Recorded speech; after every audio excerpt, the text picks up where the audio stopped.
नमस्कार दोस्तों, स्वागत है आपका ह्यूमन्स ऑनलाइन क्लासेस में। और 500 की एमसीक्यू सीरीज़ हम देख रहे हैं। ठीक है।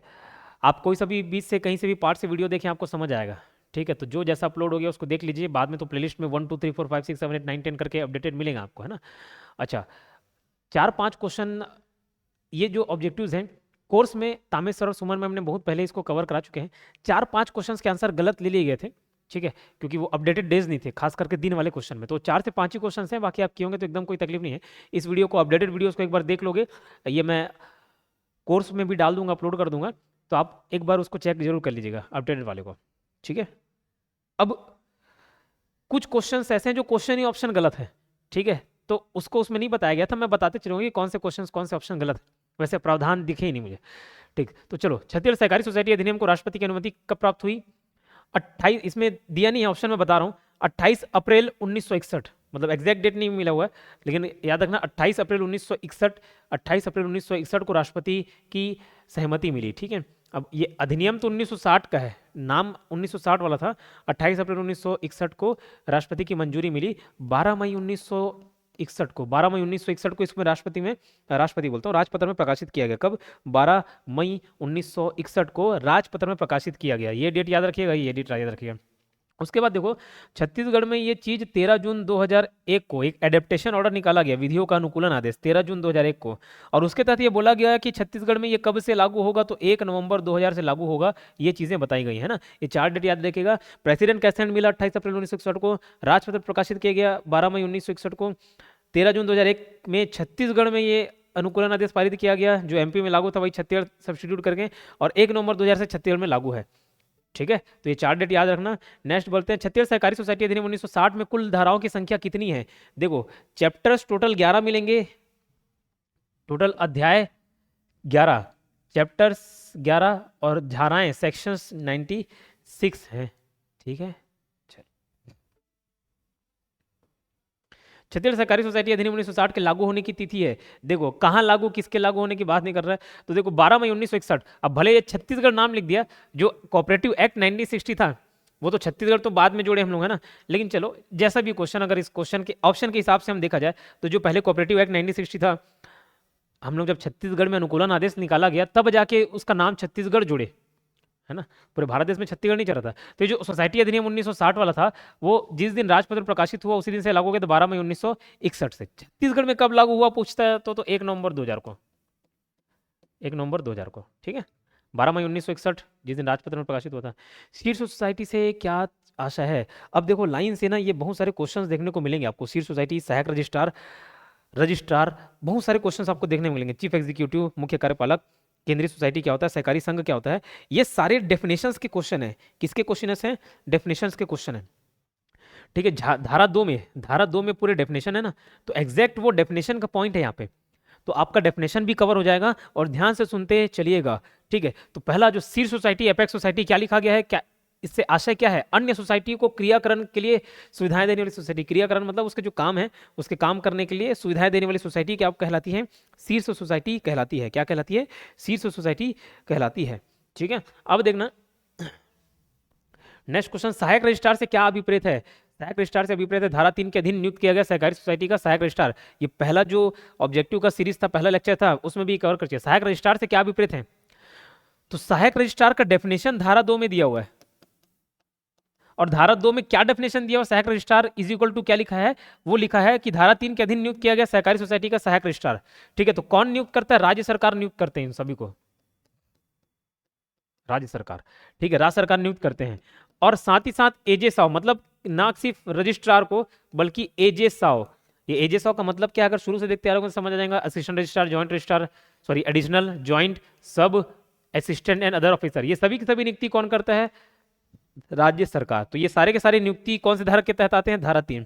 तो उसके अंतर्गत जो नियुक्त अधिकारी हैं वही रजिस्ट्रार, वही सहायक रजिस्ट्रार कहलाएंगे। ठीक है, कौन से धारा में दिया हुआ डेफिनेशन? तो धारा 2 में। लेकिन नियुक्ति कहां से होती है? धारा 3 के तहत होती है। ठीक है, 3 के तहत होती है। अब नेक्स्ट क्वेश्चन में आगे बढ़ते हैं। कार्य क्षेत्र से क्या अभिप्रेत है? वह क्षेत्र, अब देखो ये कार्य क्षेत्र, कार्य क्षेत्र वर्किंग एरिया ऑफ ऑपरेशन, इसका अंग्रेजी में तात्पर्य है एरिया ऑफ ऑपरेशन। अब अगर ये आप पढ़ के नहीं जाओगे ना तो डैम श्योर है गलती कहाँ करोगे, कार्य क्षेत्र क्या होता है, ये वाला आंसर मार के आ जाओगे। वह क्षेत्र जहां सोसाइटी कार्य करती है, नहीं, सोसाइटी कार्य करती है वो वाला एरिया ऑफ ऑपरेशन कार्य क्षेत्र नहीं होता। आप डेफिनेशन वाले में देखना, बेयर एक्ट उठाना, 2 ख का 1 जो है वो कार्य क्षेत्र के बारे में बताता है। 2 ख का जो 1 है वो कार्य क्षेत्र के बारे में बताता है, डेफिनेशन 2 ख का 1। और जो 2 ख का 2 देखोगे, 2 ख का 2 वो प्राधिकृत व्यक्ति का डेफिनेशन बताता है। फिर 2 ग का 1, ये सब लाइन से डेफिनेशन देखेंगे, ठीक है। तो ये 2 ख का 1 क्या है, एरिया ऑफ ऑपरेशन, और वो क्या बोलता है, एरिया ऑफ ऑपरेशन क्या होगा, कार्य क्षेत्र कहाँ होगा, वह क्षेत्र जहां से सदस्यता ली जाती है, जहां से मेंबरशिप ली जाती है। एज इट इज डेफिनेशन में ये दिया हुआ है, आप इसको याद रखना, ठीक है। तो समझ लो डेफिनेशन भी कवर होते जा रहा है। सर वो 2 ख 1 याद करना है कि नहीं, मेरे को याद है तो मैं बता दे रहा हूँ, 2 ख 1 ये डेफिनेशन में है। आपको इतना 2 ख 1 2 ख 2 उतना करते करते बाकी चीज भूल जाओगे। प्राधिकृत व्यक्ति से क्या अभिप्राय थे, अभी बताया कि ये डेफिनेशन किसमें दिया हुआ है, 2 ख के 2 में डेफिनेशन दिया है। प्राधिकृत व्यक्ति मतलब क्या, अभी कहीं से अगर आगे चल के आप धारा में पढ़े होंगे, जब मैं थ्योरी वाला क्लास पढ़ाऊंगा उसमें क्या बोला था कि रजिस्ट्रार द्वारा प्राधिकृत व्यक्ति ये करेगा या रजिस्ट्रार करेगा, ऐसा आंसर में आया था। तो प्राधिकृत व्यक्ति वो ऑथराइज्ड पर्सन कौन है, वो कौन है, ये बताया गया धारा 2 के ख के सेकंड पार्ट में। मतलब उतना छोड़ दो, बस धारा 2 में इसका डेफिनेशन है। प्राधिकृत व्यक्ति क्या होता है, तो ऐसा व्यक्ति जो अधिनियम के अधीन रजिस्ट्रार द्वारा उसकी ओर से कार्य करने हेतु प्राधिकृत किया गया हो, राज्य सरकार द्वारा नहीं, किसके द्वारा, रजिस्ट्रार द्वारा। तो रजिस्ट्रार अपना भैया कितना काम वही देखेगा, उसके पास बस वही काम धाम है, दूसरे लोगों का मामला देखने जाए तो नहीं, तो वो अपने अधीन एक व्यक्ति को ऑथराइज कर देता है, ठीक है, उसको अथॉरिटी दे देता है सारी चीजें। तो ऐसा व्यक्ति जो क्या करे, अधिनियम के, इस अधिनियम के अधीन रजिस्ट्रार द्वारा उसकी ओर से कार्य करने के लिए प्राधिकृत किया गया हो, किसके द्वारा, रजिस्ट्रार के द्वारा, ना कि राज्य सरकार। समझ आई बात, इसका आंसर ऑप्शन 1 होगा, रजिस्ट्रार के द्वारा। केंद्रीय सोसाइटी से आशय क्या है, केंद्रीय सोसाइटी से आशय क्या है, ये क्वेश्चन पहले भी कर चुके हैं। केंद्रीय सोसाइटी, ये 2 ग में इसका डेफिनेशन दिया हुआ है, किसमें, 2 ग के 1 में ये डेफिनेशन दिया हुआ है, 2 ग के 1 में ये डेफिनेशन दिया हुआ है, ध्यान रखिएगा, ठीक है, 2 ग के 1 में। केंद्रीय सोसाइटी से आशय क्या है, याद रखना, जिला सहकारी कृषि और ग्रामीण विकास बैंक, ये सब दिया हुआ है ना, सारी चीजें पूरा सही है, सारे ऑप्शन सही है, पूरा याद रखना। अन्य कोई सोसाइटी जिसका कार्य क्षेत्र राज्य के किसी भाग तक सीमित हो, हाँ किसी भाग तक सीमित हो, ठीक है, सभी पॉइंट सही है, उस लाइन से पढ़ते चलना, राज्य के किसी भाग तक सीमित हो, ये वर्ड को याद रखना। अन्य कोई सोसाइटी जिसका उद्देश्य सदस्य सोसाइटी के उद्देश्यों को प्रवर्तित करना है, संप्रवर्तित मतलब प्रमोट करना है, उनके जो सदस्य सोसाइटी हैं, केंद्रीय सोसाइटी मतलब के जो प्राथमिक सोसाइटी हैं, ये पहले लेक्चर में भी बता चुका हूँ, मिनिमम 5 सदस्य चाहिए, मिनिमम 5 सदस्य सोसाइटी चाहिए, ठीक है, 1 2 3 4 5 ये प्राथमिक स्तर पे होंगे। इन लोग मिलके क्या बनाएंगे, केंद्रीय सोसाइटी बनाएंगे, मतलब ये ऊपर केंद्रीय सोसाइटी हो गया। इसका काम क्या रहेगा, इनका जो उद्देश्य है उनको प्रमोट करना, ठीक है। तो तीसरा पॉइंट वही बोल रहा हूँ, उनके उद्देश्यों को प्रवर्तित करना है। अन्य कोई सोसाइटी जिसका कम से कम 5 सदस्य सोसाइटी है, वो अब 10 वाले में कंफ्यूजन मत होना, एक किसी पर्टिकुलर सोसाइटी के मेंबर 10 होने चाहिए, लेकिन वो मेंबर नहीं है, वो सोसाइटी मेंबर है, सदस्य नहीं है, सदस्य सोसाइटी है, ठीक है। तो इसका आंसर उपयुक्त तो सभी होगा। सहकारी संघ जिसका मुख्य उद्देश्य है, क्या मुख्य उद्देश्य है, देखो सहकारी संघ, इसका भी डेफिनेशन दिया हुआ है धारा 2 में। तो सहकारी संघ, कोऑपरेटिव यूनियन, कोऑपरेटिव यूनियन क्या होता है अगर पूछा जाए तो कोऑपरेटिव यूनियन, अच्छा क्या होता है उसको पहले छोड़ो, जो कोऑपरेटिव यूनियन है उसका उद्देश्य क्या है, तो कोऑपरेटिव यूनियन वो जिसका उद्देश्य क्या है, इसका मतलब बता रहा है कोऑपरेटिव यूनियन वो जिसका उद्देश्य सहकारिता शिक्षा देना, उसका प्रचार प्रसार करना और सहकारी सेवाओं का प्रशिक्षण देना, सहकारी सेवाओं को क्या करना, प्रशिक्षण देना, ठीक है, क्लियर। चलो आगे बढ़ते हैं।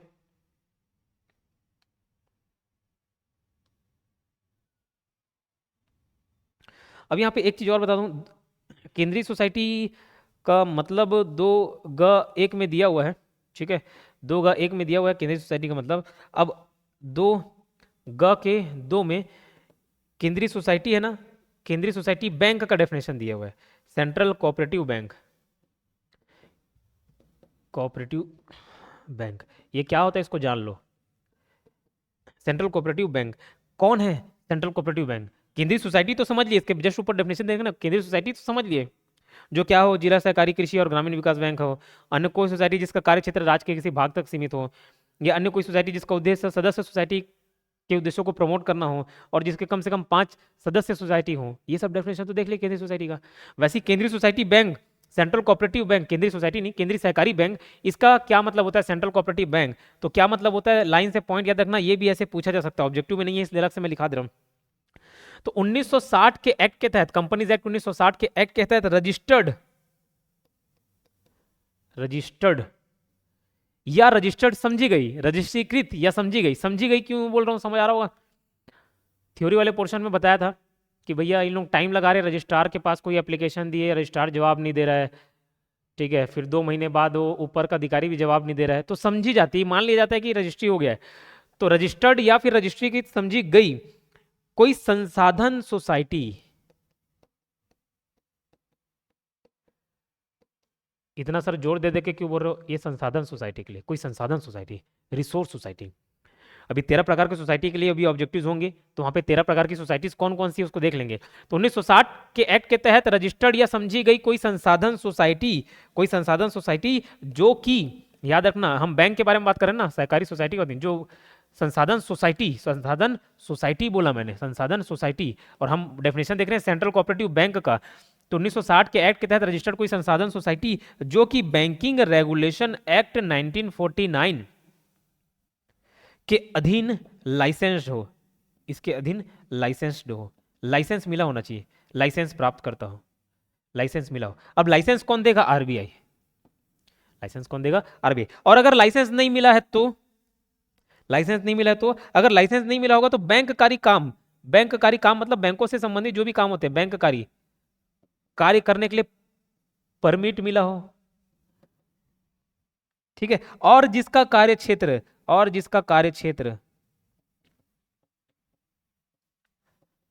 कार्य क्षेत्र राज्य के किसी भाग तक सीमित हो, राज्य के किसी भाग तक सीमित हो।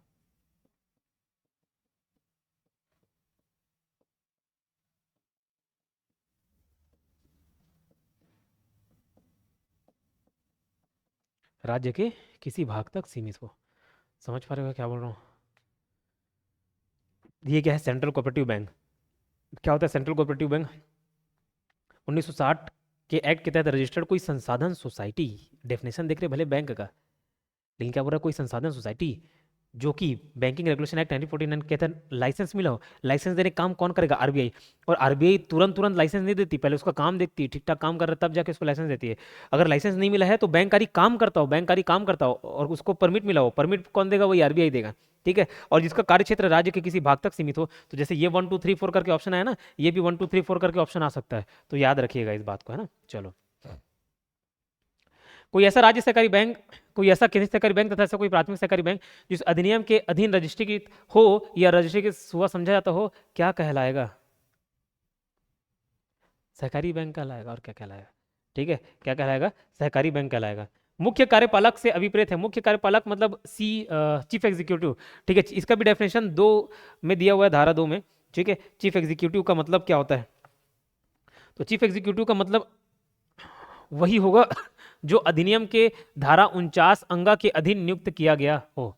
सीईओ क्या कहलाएगा, कौन कहलाएगा सीईओ, जो मैं क्या बताया, धारा 49 अंगा के अधीन नियुक्त किया गया हो और जिसे बोर्ड के अध्यक्ष के द्वारा, बोर्ड के नियुक्त किया गया व्यक्ति तो होगा ही, आगे और कंडीशन लिख लेना क्योंकि हो सकता है 1 और 2 में ऑप्शन आ जाए, जो कि बोर्ड के अध्यक्ष के द्वारा, बोर्ड के अध्यक्ष के द्वारा, बोर्ड के अध्यक्ष के द्वारा, सोसाइटी है, सोसाइटी है उसके सुपरविजन के लिए, उसके कंट्रोल के लिए, उसके डायरेक्शन के लिए, सुपरविजन, निरीक्षण, कंट्रोल, नियंत्रण, ये सब ऐसा, या उसके दिशा निर्देश के लिए, इसके लिए क्या किया हो गया हो, इसके मैनेजमेंट के लिए इसको सौंपा गया हो, इसका मैनेजमेंट का काम सौंपा गया हो। मतलब ये चीफ एग्जीक्यूटिव कौन होता है, ऐसा व्यक्ति जो बोर्ड के अध्यक्ष के द्वारा नियुक्त किया जाता है उसका मैनेजमेंट संभालने के लिए, पूरी सोसाइटी के मैनेजमेंट को संभालने के लिए, वो क्या कहलाता है, चीफ एग्जीक्यूटिव कहलाता है। इस बात को आपको ध्यान रखना है, ठीक है।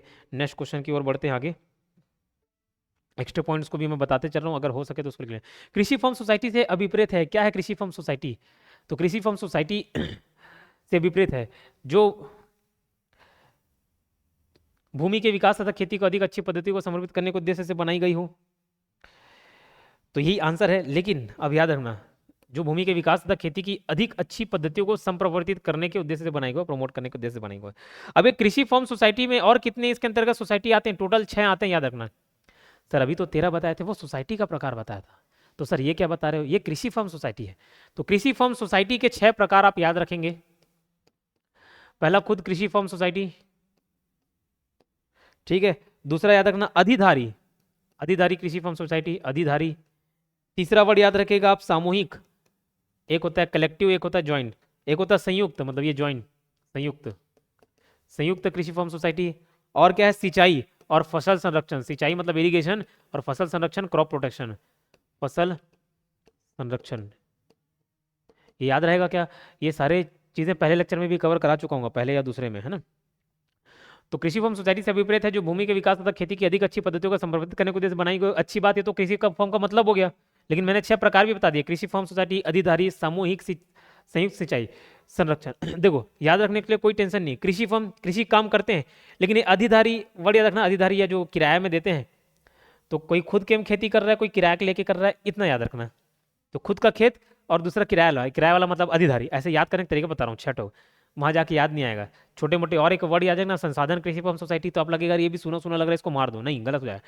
कृषि फॉर्म सोसाइटी, अधिधारी सोसाइटी, ये दो याद हो गए। फिर कृषि है, एग्रीकल्चर है, तो उसमें सिंचाई होगा, हाँ, तो सा करके 4 ठोक सा है, याद रख लेना। सिंचाई, संयुक्त, सामूहिक, संरक्षण, फसल संरक्षण, तो याद हो गया। तो ये 6 को आप याद रखिएगा, समझ आई बात। चलो, गृह निर्माण सोसाइटी से क्या उद्देश्य है? पूरा धारा 2 में डेफिनेशन है, ठीक है। जो ऐसी सोसाइटी जो अपने सदस्यों के निवास सुविधा की व्यवस्था करे। किसके लिए? निवास सुविधा की व्यवस्था करे। ये दोनों ऑप्शन सेम हो गए, वो अपने सदस्यों के लिए निवास स्थान की व्यवस्था करे। निवास स्थान की, निवास सुविधा की नहीं।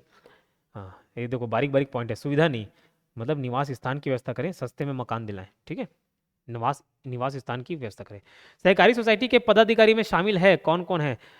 सहकारी सोसाइटी का अध्यक्ष भी आता है, उपाध्यक्ष भी आता है। अध्यक्ष को ही सभापति या उपसभापति बोलते हैं, तो अध्यक्ष हो या सभापति, तो अध्यक्ष, उपाध्यक्ष, सभापति, उपसभापति तो रहेंगे ही। सचिव भी रहते हैं, ठीक है। कौन रहते हैं? सचिव रहते हैं। वो एक क्वेश्चन याद आ रहा है कि ये आंसर 1 2 3 4 5 है, सभी के सभी हैं।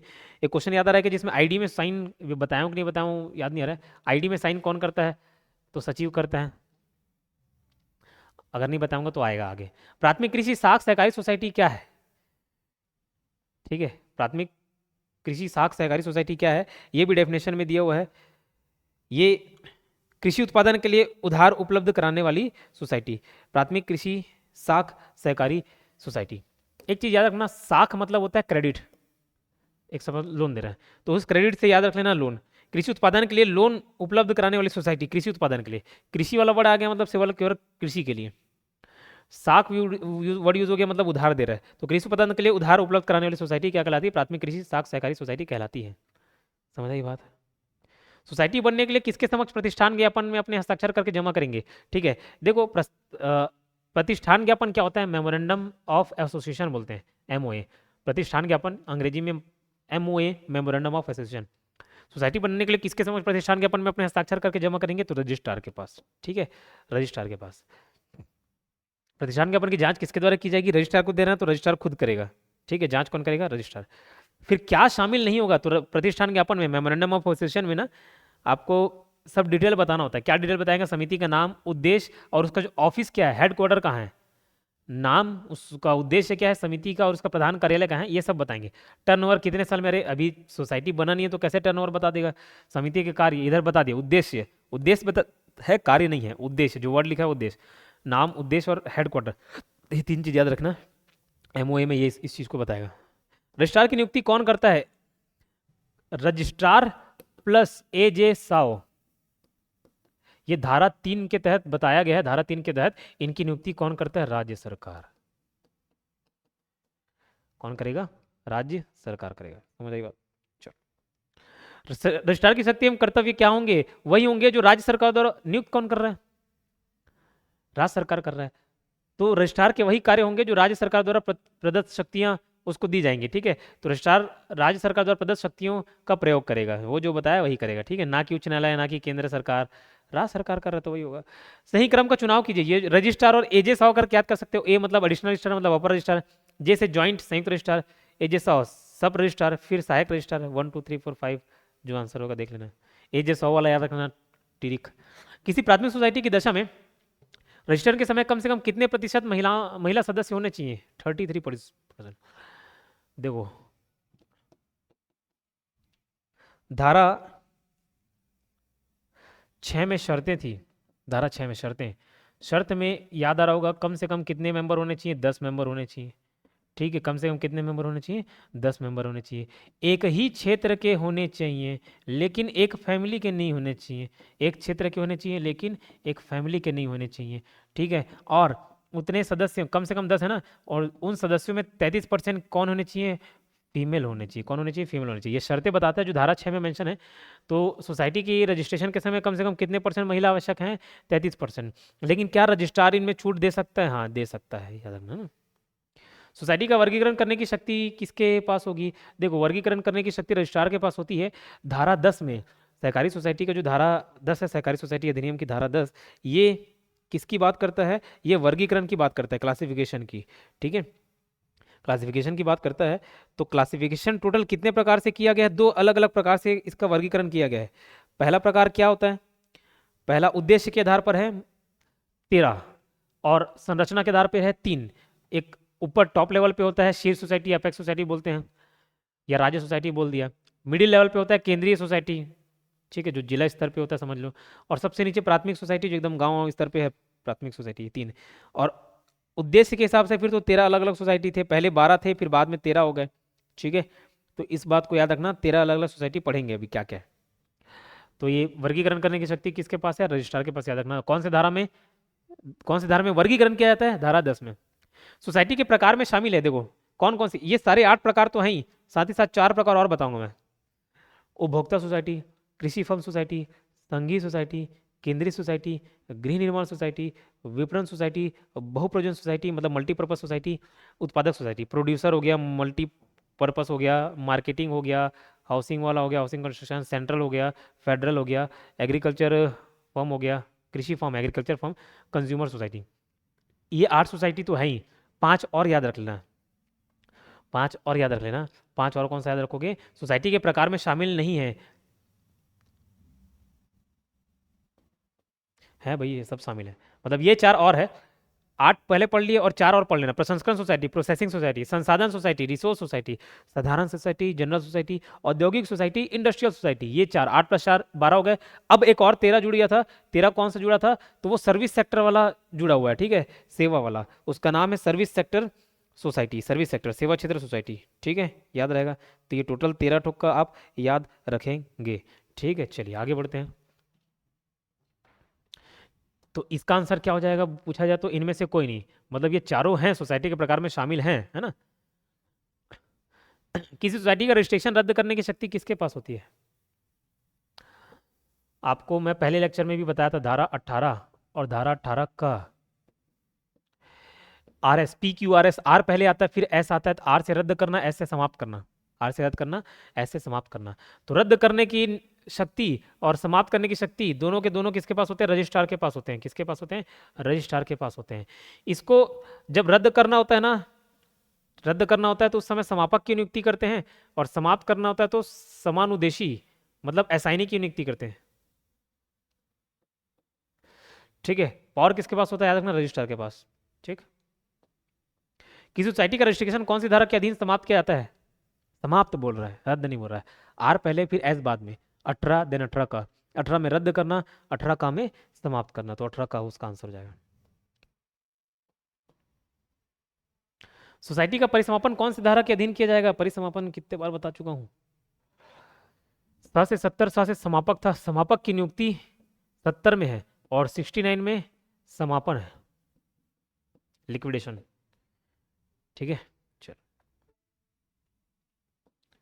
फिर वो 70 70 का, 69 69 का, 69 का, 69 का, 71 72 ये सब बताया था, याद आ रहा है क्या, 72 सरप्लस था। 71 में देखो 70 का में समापक का कंट्रोल था, 70 में समापक की नियुक्ति था, 70 में समापक की नियुक्ति, 70 का में उसका नियंत्रण, समापक का कंट्रोल नियंत्रण, 71 में उसकी पावर शक्तियाँ, 72 में जो सरप्लस बेच जाता है, बेच बाच के जो सरप्लस बच रहा है उसको कैसे बांटेंगे, अधिशेष है उसको कैसे बांटेंगे, वो 72 में है। 69 में समापन है। 69 का क्या था, सहकारी बैंकों का समापन। 69 ख मतलब 69 बी वो क्या था, तो डीआईसी के बारे में बात करता है। ठीक है, तो ये सारी बातें कल या कौन से लेक्चर में किया हूँ याद नहीं आ रहा, जिसमें भी किया हूँ। ठीक, एक्चुअली आगे वाले लेक्चर में होगा, लेक्चर 9 और लेक्चर 10 वो पहले रिकॉर्ड हो गया। सोसाइटी का रजिस्ट्रेशन रद्द करने वाला आदेश कौन जारी करेगा, बता दिया भैया, रजिस्ट्रार। राज्य सरकार सदस्य बनाने के लिए अनुमति प्रदान करेगी किसी ऐसे व्यक्ति को, देखो ये ना क्वेश्चन अच्छे ढंग से नहीं पूछा, क्वेश्चन अच्छे ढंग से नहीं पूछा। ठीक है, तो सर क्या पूछा है, क्या गलत है क्या सही है? देखो, सदस्य बनने के लिए ना 18+ होना चाहिए, है ना, मेंबर बनने के लिए। लेकिन कोई स्टूडेंट से रिलेटेड, कोई स्टूडेंट के हित में काम कर रहे हैं ना, वहाँ 18 साल से कम के भी स्टूडेंट बन सकते हैं ना, बिलो 18 ईयर्स बन सकते हैं। ठीक है, जो स्टूडेंट के लिए काम कर रही है सोसाइटी। ठीक है, एक और बात, 18 से कम का है और स्टूडेंट भी नहीं है, तो भी वो सदस्य बन सकता है। लेकिन लेकिन वो न्यायालय द्वारा नियुक्त अभिभावक के माध्यम से कार्य करने वाला नाबालिग होगा। मतलब एक गार्जियन रहेगा जिसको कौन नियुक्त करेगा? न्यायालय। तो ये पॉइंट बता दिया, ये क्वेश्चन ऑप्शन मत देखना, जो पॉइंट था मैं बता दिया। ठीक है, स्टूडेंट हो, स्टूडेंट के लिए काम कर रहे हो तो 18 साल से नीचे हो सकता है, नहीं तो 18+ तो कंपलसरी है। 18 साल का हुआ भी नहीं है और स्टूडेंट से रिलेटेड कोई सोसाइटी में जुड़ भी नहीं रहा है, स्टूडेंट नहीं, तब कौन कैसे जुड़ सकेगा? तब कोर्ट के द्वारा उसको जुड़ना पड़ेगा। कोर्ट द्वारा नियुक्त एक गार्जियन होगा, उसी के माध्यम से ये काम करेगा। सर ये कहाँ दिया है सर? हम तो नहीं पढ़े हो गए। 1962 का रूल है, 14 का में ये बात बताया गया है। ठीक है, 1962 के रूल के 14 का में, यदि कोई व्यक्ति जो सोसाइटी के सदस्य बनने के योग्य हो और उसे अपात्र रजिस्ट्रार के द्वारा पात्र बताया गया हो। ये जो दो क्वेश्चन है ना, इस क्वेश्चन टाइप का मैं कहीं नहीं पढ़ा भैया, उसको बेयर एक्ट में ढूंढ भी डाला। ये जो दो क्वेश्चन है 15 जो भी आंसर था, ये बेयर एक्ट में नहीं मिला है। क्या है क्वेश्चन बताए? यदि कोई व्यक्ति जो सोसाइटी का सदस्य बनना चाहता हो और उसे अपात्र रजिस्ट्रार के द्वारा पात्र बता दिया गया, मतलब उसे अपात्र रजिस्ट्रार के द्वारा घोषित कर दिया, फिर उन लोग सदस्य सोसाइटी के कार्यालय में जा रहे हैं, ऐसा टाइप का क्वेश्चन मैं नहीं ढूंढा। ये क्वेश्चन गलत है कि मेरे को नहीं मिला नहीं मालूम, लेकिन भैया सोसाइटी का मेंबर बनना होता है तो बोर्ड के पास जाता है। ठीक है, याद आ रहा होगा, पहले लेक्चर में बताया होगा, पहले या दूसरे लेक्चर में बताया हूँ, पूरे दूसरे लेक्चर में क्लियर क्यों, किसी का डाउट था तो। ठीक है, क्वालिफिकेशन डिस्क्वालिफिकेशन सब बताया। अब तो ये पूरा पॉइंट, ये 130 और 131 वाला जो क्वेश्चन दिख रहा है ना, इसको काट देना, इसको मत पढ़ना। तो सर क्या पढ़ना है? आपको मैं बता चुका हूँ जो पढ़ना है। एप्लीकेशन देना होता है, सोसाइटी के बोर्ड के पास एप्लीकेशन देता है कि भैया मैं मेंबर बनना चाहता हूँ। अब 30 दिन के अंतर्गत या तो वो हाँ बोलेगा तो मेंबर बन गया, 30 दिन के अंतर्गत ना बोलेगा तो मेंबर नहीं बन पाएगा, और ना तो हाँ बोला ना बोला तो 30 दिन के बाद उसको मेंबर मान लिया जाएगा। ये मान लिया जाएगा कि एक्सेप्ट बोला, हाँ बोल दिया, हाँ 30 दिन के अंतर्गत उसको हाँ बोलना पड़ता है, किसको? बोर्ड को। नहीं भी बोलेगा तो 30 दिन के अंदर बताएगा और कारण सहित बताएगा कि क्यों मना कर रहा हूं। ठीक है, अब अगर मना कर दिया, ना बोल दिया ना, तो ये 90 दिन के अंतर्गत, 90 दिन के अंतर्गत, याद रखना कितने दिन? 90 दिन के अंतर्गत रजिस्ट्रार के पास अपील कर सकता है। कितने दिन के अंतर्गत? 90 दिन के अंतर्गत। कितने दिन? 90 दिन।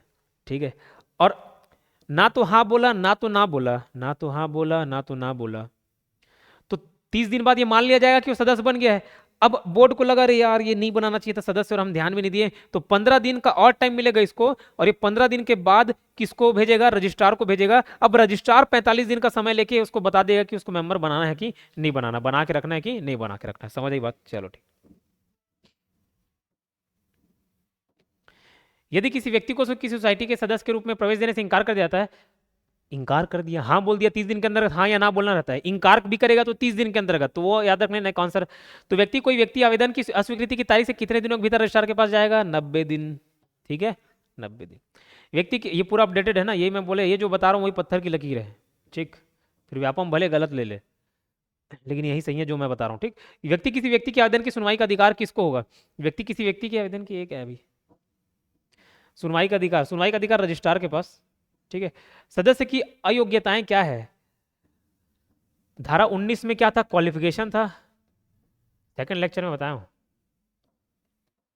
19 का में डिस्क्वालिफिकेशन था मेंबर्स का, मतलब निरर्ताएं। 19 का में क्या था? डिस्क्वालिफिकेशन ही था, लेकिन बोर्ड के मेंबर्स का था। 19 ख में क्या था? उसका प्रभाव बाद में क्या पड़ता है वो था। 19 ग में क्या था? निष्कासन। ठीक है, निष्कासित करना होता है तब की बात है, 3/4 लोग मिलकर निष्कासित करते हैं, आगे आएगा। ठीक है, ये याद आ रहा है। फिर घ कुछ नहीं था, अंगा। 19 का अंगा मतलब 19 का ई, ये एजुकेशन की बात करता है, शिक्षा की बात करते हैं। तो ये फिलहाल बात कर रहे हैं किसका? डिस्क्वालिफिकेशन। सदस्य की अयोग्यताएं क्या क्या है? अगर न्यायालय ने किसी को दिवालिया घोषित कर दिया तो उसका पैसा कौड़ी कुछ नहीं है, जहर खाने के लिए भी पैसा नहीं है, उसको दिवालिया घोषित बोला जाता है। न्यायालय के द्वारा दिवालिया घोषित कर दिया गया, ठीक है। किसी अपराध के लिए न्यायालय द्वारा सजा सुनाई गई हो, हाँ, और सजा की समाप्ति सजा से 5 साल नहीं, अरे उसको 7 देखो, कई एक बच्चा डाउट पूछ रहा था तो मेरे को ध्यान है, सर 5 साल कौन सी डेट से? 5 साल भैया, सजा सुनाएगा उसको, 7 साल की सजा हो गई है तो फिर कैसे मेंबर बनेगा? तो सजा ही नहीं काटा है, सजा काट लिया, सब उसको 3 साल की सजा हुई, 3 साल की सजा खत्म कर लिया ना, उस खत्म करने की तारीख से 5 साल की बात कर रहे हैं। और 5 साल के अलावा एक और जगह 6 साल भी मिलेगा, लेकिन ये 6 साल कब है? 6 साल, ये 5 साल नॉर्मल केस में, और ये 6 साल किस केस में? जब वो सिविल अधिकार संरक्षण अधिनियम 1955 इस एक्ट के तहत अगर उसको सजा मिली ना तो 6 साल काउंट करेंगे, ना कि 5 साल, और वो भी सजा की समाप्ति से काउंट करेंगे। वह या उसके परिवार का कोई सदस्य उसके साथ समान हित रखते हुए सोसाइटी द्वारा चला जाना। ये क्या है? ये भी पांचों ऑप्शन सही है। ये क्या है? सपोज ये मेंबर है, इसका अपना कुछ बिजनेस है, सोसाइटी है उसका भी जो बिजनेस है वो दोनों मेल खा रहा है, मतलब ये भी वही काम कर रहा है, ये भी वही काम कर रहा है, तो इसको नहीं बनाएंगे, डिस्क्वालीफाई हो जाएगा मेंबर। लेकिन लेकिन इसका एक अपवाद है, उस अपवाद को ध्यान रख लेना, अपवाद से बहुत क्वेश्चन बनते हैं। अपवाद क्या है? कोई विनिर्दिष्ट जनजाति के क्षेत्र में काम कर रहा है, कोई मतलब फिक्स किसी जनजाति के क्षेत्र में उसके भलाई के लिए काम कर रहा है, किसी ट्राइबल एरिया के लिए, मतलब ट्राइबल्स के लिए, ठीक है, तो फिर ये पर्सनल कुछ और काम करे, सोसाइटी भी वही काम करे, तो भी विनिर्दिष्ट जनजाति के क्षेत्र में छूट मिल जाती है, ठीक है। तो अपवाद को याद रखेगा, तो कर सकता है, फिर डिस्क्वालीफाई नहीं होगा अगर वो विनिर्दिष्ट जनजाति के क्षेत्र में आ रहा है, ठीक है, कि कैटेगरी में आ रहा है। तो यदि कोई व्यक्ति सोसाइटी के रूप में भर्ती होने के बाद अधिनियम की कौन सी धारा में निर्दिष्ट किसी भी अयोग्यता के अधीन हो जाता है तो ऐसा व्यक्ति सोसाइटी का सदस्य नहीं रहेगा। डिस्क्वालिफिकेशन किसमें था? 19A में, 19 का में, ठीक है, 19A। समिति के सदस्यों को निष्कासन अधिकार किसके पास होते हैं? समिति के सदस्यों के पास होते हैं, बोर्ड मेंबर्स के पास होते हैं। समिति के सदस्यों से निष्कासन का अधिकार किसके पास होता है? समिति के सदस्यों के पास, बोर्ड मेंबर के पास। कितने लोग करते हैं? 3/4। कितने लोग करते हैं? 3/4। अब इसको याद रखना, जो 3/4 बता रहा हूँ, 7 दिन का नोटिस बता रहा हूँ, 30 दिन का अपील बता रहा हूँ, इस पूरे बात को आप याद रखिएगा।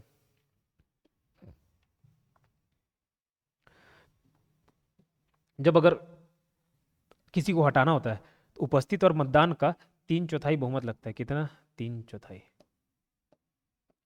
ये 3/4 से 2/3 अलग अलग देख ले। 3/4 कहाँ कहाँ देखे होगे बता रहा हूँ। 69 में जो समापन था ना, याद करो, धारा 69 के तहत समापन है। समापन के 3 आधार थे अलग अलग, एक धारा 59 के तहत, धारा 60 के तहत। रजिस्ट्रार खुद चाहे तो, रजिस्ट्रार खुद चाहे तो, और एक 3/4 मेंबर अगर रजिस्ट्रार के पास मांग करें तब भी हो सकता है। ये परिसमापन इतने केस में हो सकता है, देखे थे, समझिए बात। अब ये खुद कब चाहता है, उसके अलग 3 आधार थे, और चौथा प्राथमिक के लिए अलग आधार था कि 3 साल तक कोई ब्याज लौटा नहीं पा रहे तो बोर्ड को चेंज करते हैं। फिर ये कहीं परिसमापन वाले में पढ़ोगे, कब पढ़ोगे? आगे कहीं पढ़ोगे जब भी, या बता चुका हूँ, मेरे को ध्यान नहीं आ रहा है कौन से लेक्चर में है, लेकिन बता चुका हूँ। तो वहाँ 3/4 देखे होगे। जब क्रेडिटर्स लोग का पैसा सेटलमेंट करना होता है तब भी 3/4 की बात आती है, और अभी 3/4 निष्कासन में भी है। किसमें? निष्कासन में। निष्कासन जब करना होता है ना 3/4 बहुमत लगता है, ठीक है, 3/4 बहुमत लगता है। लेकिन जिसको निष्कासित किया जा रहा है ना, उसको कितने दिन पहले की सूचना देनी होती है? 7 दिन। इसको अच्छे से ध्यान रखना, 7 दिन। क्योंकि क्योंकि क्योंकि कहीं 7 दिन, कहीं 14 दिन, कहीं 30 दिन, कहीं 21 दिन, कहीं 10 दिन, कहीं 15, कहीं 45, कहीं 2 महीना, बहुत कन्फ्यूजन होगा, अब बहुत गलती होगा। और जो इस कन्फ्यूजन को दूर कर लिया वही 4-5 मार्क्स एक्स्ट्रा लेके चल देगा। तो 7 दिन पहले सूचना देनी होती है। किसको? अरे जिसको निष्कासित कर रहे हो उसको सूचना दोगे 7 दिन पहले। समझ आई बात? अब उसको निष्कासित कर दिए, 7 दिन सूचना दिए लेकिन कुछ नहीं कर पाए, निष्कासित कर दिए, तो कितने दिन के अंतर्गत अपील करेगा रजिस्ट्रार के पास? 30 दिन के अंतर्गत। क्योंकि अपील अपील अपील रजिस्ट्रार के पास ही अपील होती है, लेकिन किसी में 90 दिन के अंदर अपील करना है, किसी में 30 दिन, तो उसको याद रखना पड़ेगा बेटा, ठीक है। सर ये 7 दिन वाला याद करा दो। निष्कासित, सित सितारा निष्कासित, सित से 7 कर लो, क्या तकलीफ है। निष्कासन के केस में कितने दिन पहले सूचना देना है? 7 दिन पहले। सर ऐसी बाकी भी याद करा दो, जैसे मैं याद किया हूँ वैसे बता दूंगा तो ये चैनल बंद हो जाएगा, ठीक है। तो जो बता सकने लायक रहता है उसको बता देता हूँ। कहीं 14 दिन है, अब कैसे याद किया मत पूछो तो ही बेहतर। समिति के सदस्यों के निष्कासन की प्रक्रिया में आयोजित विशेष बैठक में उपस्थित और मतदान करने वाले, अंदर घुस के देखो, समिति के सदस्यों के निष्कासन की प्रक्रिया में आयोजित विशेष बैठक में उपस्थित और मतदान करने वाले सदस्यों को कितने बहुमत द्वारा पारित एक प्रस्ताव द्वारा, एक पेन दे दो, पेन से भी हो जाता है। कितना बहुमत लगता है भैया मेरे? ये है, मिल गया, मिल गया। कि प्रस्ताव किसी सदस्य को निष्कासित कर सकती, कितना प्रस्ताव चाहता है? 3/4। अभी बताया। कितने उपस्थित और मतदान का लगेगा? 3/4, 3/4। कितने दिन पहले सूचना देनी होती है? 7 डेज। फिर वो अपील करेगा तो कितने दिन के अंतर्गत करेगा? 30 दिन के अंतर्गत। किसके पास करेगा? रजिस्ट्रार के पास करेगा। अगला 3-4 क्वेश्चन इसी में बन जाएगा। 3/4 ये बता दिया, पहला क्वेश्चन ये एडिशनल हो गया एक्स्ट्रा पॉइंट के जैसे। समिति के सदस्यों को निष्कासन का कारण क्या होगा? अच्छा, कारण यहाँ तो देख ही लेंगे, उसको ऊपर आता हूं मैं। समिति के सदस्य निष्कासन से संबंधित प्रस्ताव तब तक मान्य नहीं होगा जब तक कि संबंधित सदस्य को उसे निष्कासित करने के प्रस्ताव के कितने दिन पहले नोटिस नहीं दिया गया हो? 7 दिन। किसके कितने दिन के अंतर्गत अपील कर सकता है 30 दिन के अंतर्गत। किसके पास अपील करेगा? रजिस्ट्रार के पास। ठीक है, क्वेश्चन बना। और ऊपर एक जो क्वेश्चन था उसको देख लेते हैं। क्यों हटाएंगे, क्यों निष्कासित करेंगे? यदि सदस्य जानबूझकर कोई ऐसा कार्य करता है जिससे समाज की साख को नुकसान पहुंचे और उसकी बदनामी हो, समाज मतलब वो समिति होगा, समिति की साख को, समाज से क्या है, समिति की साख को नुकसान पहुंचे, जानबूझकर झूठे बयानों द्वारा समाज को धोखा देता हो, समाज मतलब वो समिति की बात कर रहा है, सोसाइटी की बात कर रहा है। कोई ऐसा व्यवसाय करता है जो सोसाइटी द्वारा चलाए जा रहे व्यवसाय के साथ टकराव में आता है या आने की संभावना है, उन कारणों में ये इसको निष्कासित किया जा सकता है। और देखो, और किस केस में, एक चीज और ध्यान रखना, जैसे लोन लिया हुआ है और लोन लेके 12 दिन पटा नहीं रहे, 12 दिन बोलते हैं यार, 12 महीना लोन लिया हुआ है, लोन का पैसा रिटर्न नहीं करता है ना, 12 महीने तक ब्याज नहीं देता, मूल भी कुछ नहीं पटा रहा है, तो भी इसको निष्कासित किया जा सकता है। ठीक है, ध्यान रखना। अब अगर उसको निष्कासित कर दिए तो एक और चीज याद रखना, अगर उसको निष्कासित कर दिया गया तो वो 1 साल तक सोसाइटी का सदस्य नहीं बन सकता। कितने साल तक? 1 साल तक। कितने साल तक? 1 साल तक। कोई भी व्यक्ति जिसे समिति से निष्कासित किया गया है वो ऐसे निष्कासन की तारीख से कितने समय के लिए सहकारी के सदस्य के रूप में पुनः प्रवेश के लिए पात्र नहीं होगा? इधर वाले सोसाइटी में नहीं बनेगा भैया, दूसरे जगह जाओ, बनो, दूसरे का लोन लो, दूसरे का पैसा खाओ। इधर वाले में तुम 1 साल तक नहीं आ सकते, 1 साल तक मुंह मत दिखाना। किसी सोसाइटी से किसी सदस्य के निष्कासन में ऐसी सोसाइटी सदस्य द्वारा रखे गए शेयरों या संपत्ति की जब्ती किसके पास, किसको द्वारा की जाएगी? देखो, किसी को भसका दिया, निष्कासन कर दिया, ठीक है, भगा दिया, निष्कासन कर दिए। अब निष्कासित कर दिए, उसका पैसा क्या? अब निष्कासित करने का बहुत सारा आधार था, तो उसको सजा तौर पर क्या करते हैं पता है? उसका जो पैसा रहता है ना, जो शेयर कैपिटल रहता है, उसको जब्ती कर लेते हैं, उसके पैसे को जब्ती कर लेते हैं।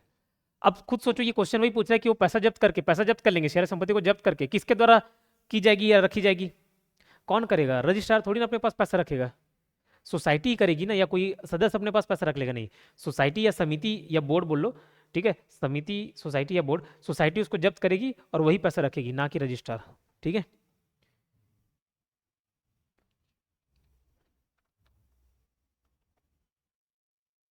सोसाइटी द्वारा उस पैसे को जब्त किया जाएगा। सोसाइटी का अंतिम प्राधिकार सदस्यों के डैश में निहित होगा। धारा 48, सोसाइटी का अंतिम प्राधिकार किसके पास नियुक्त होता है? सोसाइटी के साधारण निकाय, जनरल बॉडी के पास होता है। इसी में बताया, देखो, ये जनरल बॉडी अपने बीच में रिप्रेजेंटेटिव बॉडी का निर्माण करती है, और यही रिप्रेजेंटेटिव बॉडी बोर्ड मेंबर, मतलब ये रिप्रेजेंट नहीं, ये साधारण निकाय ही बोर्ड मेंबर का भी निर्माण करती है, बोर्ड मेंबर्स का। ठीक है, और इन्हीं लोग मैनेजमेंट का काम संभालते हैं। ठीक, तो ये धारा 48 था, याद आ रहा। फिर 48 में सोसाइटी का अंतिम प्राधिकार सदस्यों के साधारण निकाय में निहित होगा। ओके, 48 का, फिर 48 का, 48 का, ये सब पॉइंट पढ़े हुए हैं क्या? ठीक है, 49 में, 48 में तो ये था, 49 में क्या था, याद आ रहा है क्या? Annual general meeting. 50 में क्या? Special general meeting. ठीक है, 48 का में क्या था? तो जो कुछ ऐसे पद हैं, मतलब कोई एक जगह का बोर्ड मेंबर बन गया, एक सोसाइटी का बोर्ड मेंबर बन गया, तो दूसरे जगह का नहीं बन सकता। बन गया तो 1 महीने के अंदर बताना पड़ेगा कि किसको छोड़ेगा। नहीं बता रहा है, 1 महीना हो गया, तो दूसरे वाले को छोड़ देगा, पहले वाले में ही है, बना है, माना जाएगा। ये सारे पॉइंट थे 48 क में। ठीक है, 48 ख में प्रतिनिधि और प्रत्यायुक्त की नियुक्ति होती है। समझ आ रही बात? याद आ रहा है? 48 ग में क्या है? तो बोर्ड की शक्तियां हैं। फिर 49 में एनुअल जनरल मीटिंग है। 49 क में क्या है? कुछ नहीं है। 49 ख में क्या है? 49 ख में क्या है? ख में क्या है मेरे को भी याद नहीं आ रहा है। ठीक है, ग में पावर है। ठीक है, 49 ग में पावर है, अभी याद नहीं आ रहा है। 49 ग में पावर है, लेकिन किसके पास पावर? राज्य सरकार के पावर, किस संबंधी? निर्देश देने के पावर। फिर घ में क्या है? रजिस्ट्रार का पावर है, किस संबंधी? विनियम बनाने संबंधी पावर। ठीक है, फिर अंगा में क्या है? ई में, 49 ई में क्या है? तो एमडी और सीईओ की नियुक्ति है। 50 में क्या है? 50 में स्पेशल जनरल मीटिंग है। 50 का में क्या है? तो 50 का में जो बोर्ड मेंबर्स हैं या प्रतिनिधि और प्रत्यायुक्तों की नियुक्ति के लिए जो मतदान करते हैं ना, उन मतदाताओं का डिस्क्वालिफिकेशन 50 का में। 51 में क्या है? तो विधि मान्यकरण है, कार्यों का विधि मान्यकरण। ये सब चीज याद रहना चाहिए आपको। 52 में नॉमिनी है। ठीक है, चलो। 53 में बोर्ड का अधिष्ठान है।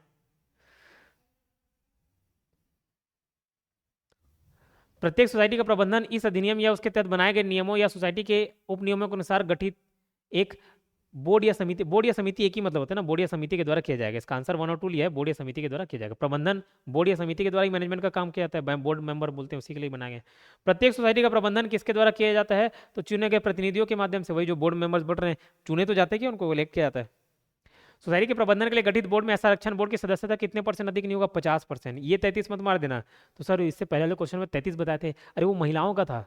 महिला कितने होने चाहिए? 33%। अब देखो जो गठित बोर्ड होता है सोसाइटी के मैनेजमेंट के लिए, मतलब बोर्ड मेंबर्स होते हैं, बोर्ड मेंबर्स, उसमें मिनिमम 5 सदस्य होने चाहिए, मैक्सिमम 21 सदस्य। Minimum 5, maximum 21।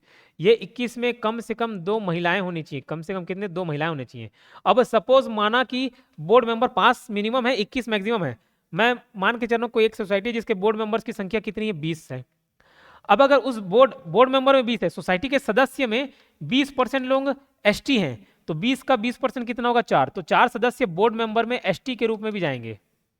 सर किधर 20%? अरे बोर्ड मेंबर तो जनरल बॉडी से रिप्रेजेंटेटिव बॉडी बनती है, और एक और छोटी बॉडी बनती है जिसको बोलते हैं बोर्ड मेंबर। सदस्य तो लाखों हजारों में हो सकते हैं ना।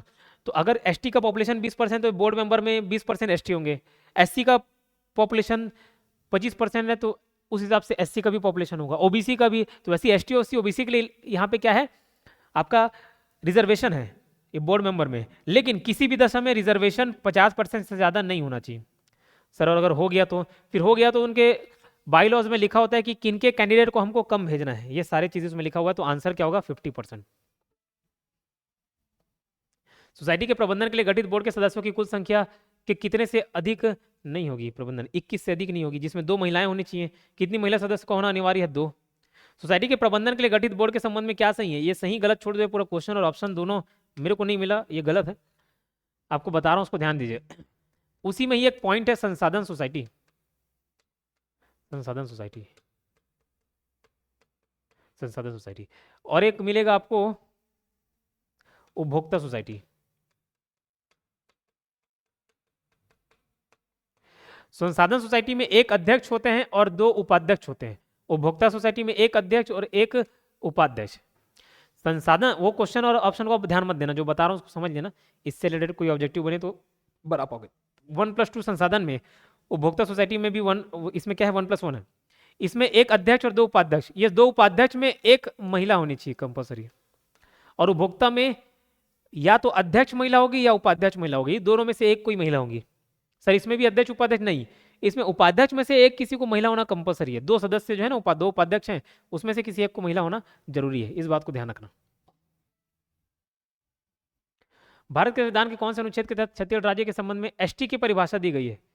एसटी एससी बोलते हैं ना, तो आर्टिकल 341 में, ये पॉलिटी में भी पढ़ोगे, आर्टिकल 341 में एससी है और आर्टिकल 342 में एसटी है। ये 342। सोसाइटी के प्रबंधन के लिए गठित बोर्ड में संयोजित विशेषज्ञ सदस्य और पदेन सदस्य, इसको आगे देखेंगे। ठीक है। इसमें और कितना बच गया? 154 पूरा।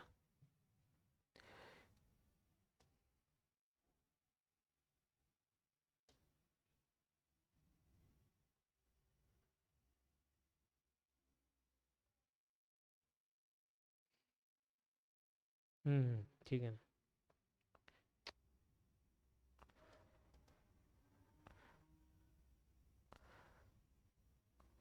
अच्छा ये आंसर भी लिख दिया क्या, कि आंसर अपने आप आ जाता है? अब भैया लेकिन ये आंसर को मत देखना है ना, इसी को तो सुधार सुधार के मैं बता रहा हूँ।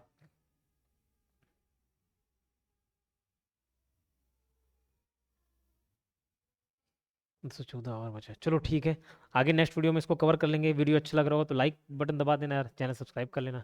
ठीक है, चलो।